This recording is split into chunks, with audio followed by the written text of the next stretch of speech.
Hello students. आज हम आपके नए टॉपिक हेल्थ एंड हाइजीन पर चर्चा करेंगे। स्वास्थ्य क्या है और स्वच्छता क्या है। तो सबसे पहले हम बात करते हैं हेल्थ की। हेल्थ में हमने सबसे पुरानी एक कहावत सुन रखी है, पहला सुख निरोगी काया। अर्थात कहने का मतलब ये है कि हमारी जो पहली हैप्पीनेस है वो यही है कि हम अच्छे हमारे पास कोई रोग ना हो, हम पूरी तरीके से हेल्दी हों, हम बिल्कुल फिट एंड फाइन हों। तो जाहिर सी बात है कि अच्छी हेल्थ ही हमें सबसे पहला हमारी हैप्पीनेस दे सकती है। तो ये जो कहावत है बहुत पुरानी हो चुकी है, लेकिन आज भी इस स्वास्थ्य जो है वो हमारी सबसे पहली ज़रूरत बना हुआ है। साथ ही साथ क्योंकि जो व्यक्ति, हमारा ये मानना है कि जो भी व्यक्ति बीमार नहीं है वो उसे हम स्वस्थ कह सकते हैं। लेकिन स्वास्थ्य की जब हम बात करते हैं तो अक्सर हम उसको नकारात्मक रूप में मानते हैं। मतलब हमारा कहना ये होता है कि सिर्फ जो व्यक्ति मेंटली और फिज़िकली रूप से फिट होता है उसे ही हम हेल्दी मान लेते हैं, लेकिन ऐसा नहीं है। हेल्दी का अर्थ ये होता है मुख्यतः कि व्यक्ति की क्रियाशीलता से होता है, जो तन मन किसी कर्म से अपने को कंटिन्यूएशन में लगाए रहता है, वो व्यक्ति जो है स्वस्थ कहलाएगा। साथ ही साथ कहा भी गया है, स्वस्थ शरीर में ही स्वस्थ मस्तिष्क का निवास होता है। ये भी कहावत जो है वो बहुत पुरानी है, लेकिन ये पूर्णतः 100% सही है। तो स्वास्थ्य जो है वो सभी व्यक्तियों को कार्य करने के लिए, किसी भी कार्य को करना हो उसको सुचारू रूप से कुशलतापूर्वक करने के लिए उसको स्वस्थ होना बहुत ज़रूरी है। क्योंकि सुखमय जीवन अगर व्यतीत करना है तो स्वस्थ होना बहुत आवश्यक है। स्वस्थ होने पर हम शारीरिक, मानसिक तथा सामाजिक रूप से अपनी क्षमताओं का अधिक से अधिक उपयोग कर सकते हैं। स्वस्थ रहकर हमारा जीवन, जो हमारी लाइफ स्टाइल है वो भी खुश रहेगी। क्योंकि साथ ही साथ क्योंकि स्वस्थ व्यक्ति ही स्वस्थ और मजबूत राष्ट्र का निर्माण कर सकता है, जिस कारण हमारे देश में स्वास्थ्य के सुधार पर अधिक बल दिया जा रहा है।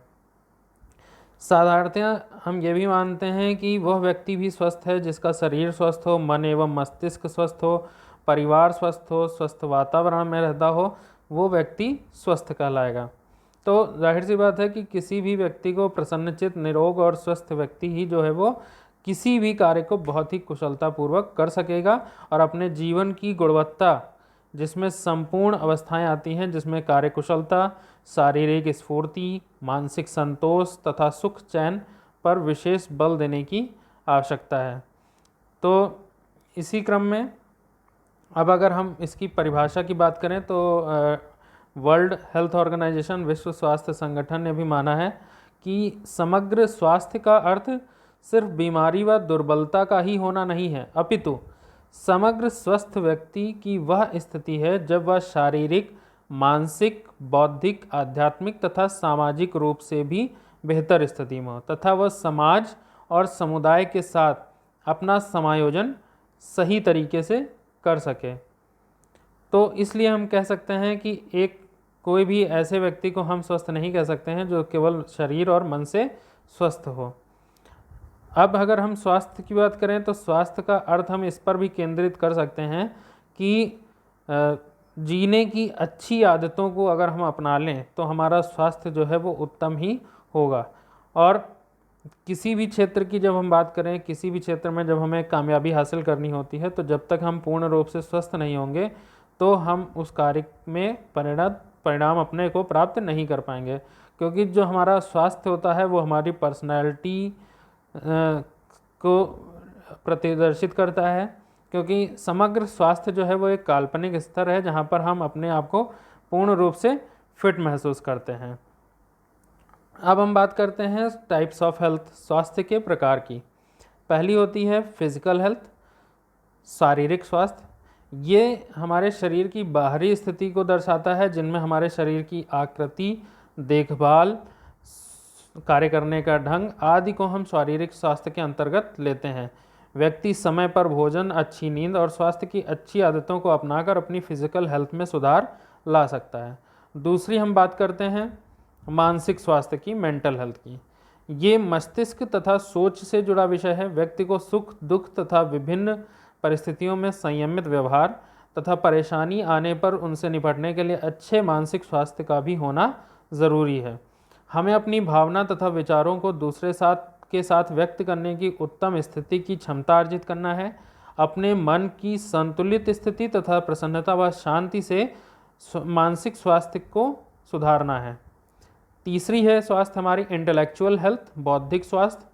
बौद्धिक स्वास्थ्य की जब हम बात करते हैं तो ये मानसिक स्वास्थ्य से ही जुड़ा हुआ है, क्योंकि किसी भी समस्या अथवा मुद्दे पर जब हम अपनी समझ अथवा ज्ञान का उपयोग करते हुए संज्ञानात्मक निर्णय लेते हैं और रचनात्मक कार्य और सोच के प्रति प्रोत्साहित होते हैं, तो वो हमारा बौद्धिक स्वास्थ्य के प्रतीक होते हैं।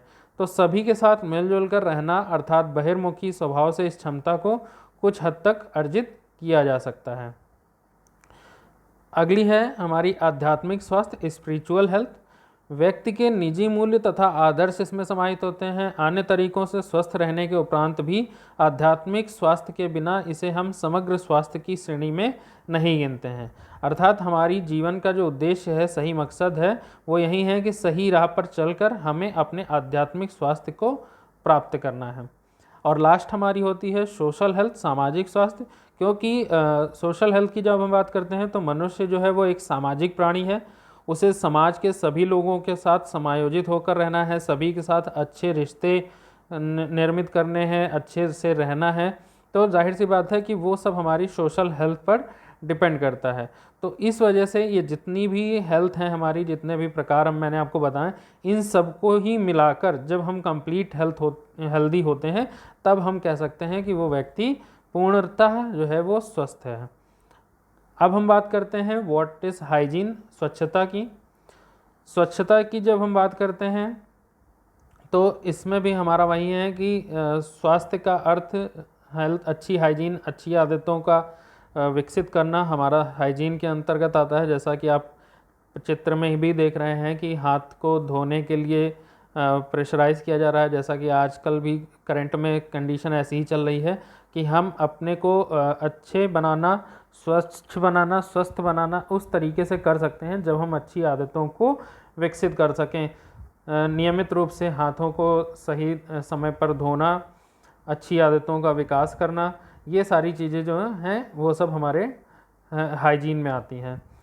साथ ही साथ हाइजीन में अगर हम बात करें तो जिस प्रकार हम अपने धन, विद्या और यश के द्वारा जीवन की सफलता को अपने प्रयासों से प्राप्त करने की बात करते हैं, तो उसी प्रकार हाइजीन के माध्यम से भी हम अपने को और ज़्यादा स्वच्छ और ज़्यादा स्वस्थ बनाने का प्रयास कर सकते हैं। क्योंकि प्राकृतिक जो भी स्वास्थ्यप्रद नियम बताए गए हैं उनको निरंतर पालन करने से ही हम अपने को और अधिक स्वास्थ्य की प्राप्ति करा सकते हैं और उसके संरक्षण को प्राप्त कर सकते हैं। क्योंकि स्वास्थ्य के संवर्धन, संरक्षण और पुनः स्थापन का ज्ञान जो है वो हमें हाइजीन के द्वारा होता है। और ये लेकिन जो है वो केवल डॉक्टरों द्वारा ही पूर्ण हो ऐसा ज़रूरी नहीं है। ये हमारे आपके मध्य, हमारे विचार, हमारे ज्ञान पर भी डिपेंड है कि किस चीज़ के बारे में हम कितनी जानकारी रखते हैं, किन आदतों का सही तरीके से पालन करते हैं। अन्यथा वो जाहिर सी बात है कि हमारे स्वास्थ्य पर बुरा प्रभाव डालेंगी। क्योंकि स्वास्थ्य में केवल सिर्फ यही नहीं है, जैसा मैंने पहले भी बात की कि ऐसा नहीं है कि सिर्फ हम रोग रहित हों और दुख रहित हों तो हम स्वस्थ हैं, जबकि सिर्फ जीवित रहना ही स्वस्थ नहीं कहलाता है। क्यों? क्योंकि पूर्णतः शरीर मानसिक और सामाजिक रूप से एक दशा होती है जिसको हम कह सकते हैं कि व्यक्ति स्वस्थ है। लेकिन स्वच्छता के माध्यम से ही हम अपने शरीर की हेल्थ अर्थात स्वास्थ्य को और उत्तम बना सकते हैं। क्योंकि जब हमारा स्वास्थ्य उत्तम होगा तो हमारा व्यक्तित्व उत्तम होगा, हम लोगों के आदर्श बन सकते हैं। और जब हम अच्छे तरीके से होंगे तो हमारी सोच भी अच्छी होगी, हमारे आसपास का वातावरण अच्छा होगा, हमारे लोग अच्छे होंगे, हम और लोगों को सुधारने का प्रयास करेंगे और अपने को आत्मानुशासन में विकसित कर सकते हैं। और भी कई सारे सफलता के लक्ष्यों के बारे में हम जान सकते हैं। साथ ही साथ हम अपने को आजकल की भागदौड़ भरी ज़िंदगी और साथ ही साथ जो भी कंपटीशन का जो लेवल चल रहा है उसके अकॉर्डिंग हम अपने को प्रिपेयर कर सकते हैं। तो साथ ही साथ ये सारी कई सारी हाइजीन की आदतें दी हुई हैं कि हम अपने वर्क प्लेस को साफ़ रखें, अपने उपकरणों को, अपने मशीन को साफ़ रखें, अपनी ऑफिस के सामग्री को साफ़ रखें, जो भी अन्य आसपास जो भी चीज़ें हैं उनको साफ़ रखें, टेबल साफ़ रखें, जो टॉयलेट्स हैं उनको हम प्रॉपर तरीके से यूज़ करें, जो उनका ऐसा नहीं कि कोई नहीं देख रहा तो हम अपने हिसाब से जो भी अपनी सुविधा होती है, जो जैसी हमारी सोच होती है वैसे हम काम करने लगते हैं। पानी को हम ज़्यादा दूषित होने से बचाएं, अपने हाथों को और मुंह को अच्छी तरह से धोएं जब हम वॉशरूम से आएँ। साथ ही साथ टॉयलेट के डोर्स को भी साफ़ रखें। तो इस तरीके से हम अच्छी आदतों को विकसित करके हम अच्छे एनवायरनमेंट का भी निर्माण कर सकते हैं। और जब अच्छे आदतों के द्वारा हम अच्छे वातावरण का भी निर्माण कर लेंगे तो जाहिर सी बात है कि जो हमारी थिंकिंग होगी वो भी हमारी और वेल डेवलप्ड होगी। तो इस तरीके से हम काफ़ी कुछ अपने में बदलाव लाकर हम पूरे समाज और धीरे धीरे भविष्य में राष्ट्र को भी विकसित एवं अच्छा बना सकते हैं।